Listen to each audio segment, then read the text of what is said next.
Revue de presse, face-à-face imminent entre le président Macky Sall et les médias. La livraison de jeudi de la presse quotidienne sénégalaise met en avant la prise de parole très attendue du président de la République, prévue à 19 h, dans un contexte politique marqué par l'incertitude autour de la présidentielle, dont la nouvelle date n'est pas encore fixée.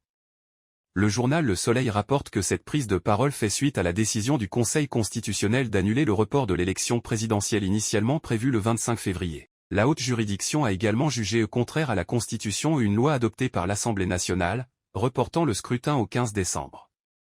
Le face-à-face annoncé entre le président Sall et les médias nationaux, notamment RTS, TV, Sénéweb et Le Soleil, sera un entretien en direct d'1 heure au cours duquel Macky Sall répondra aux questions des journalistes.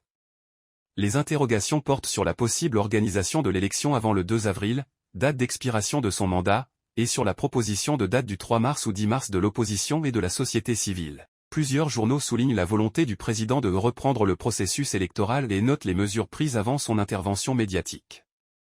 Le président Sall aurait instruit le ministre de l'Intérieur de prendre toutes les dispositions pour une bonne organisation de l'élection, dont la date sera fixée très prochainement.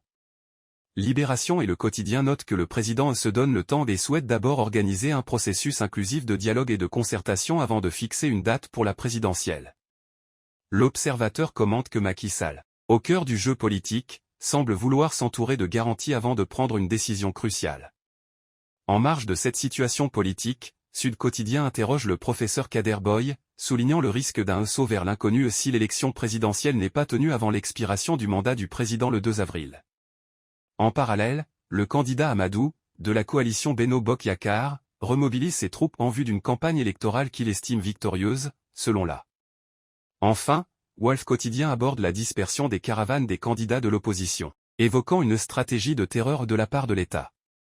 Le journal se penche également sur une possible scission au sein du mouvement national des femmes de l'Alliance pour la République, APR, parti au pouvoir. La situation politique au Sénégal reste tendue, et la population attend avec impatience les annonces du président Macky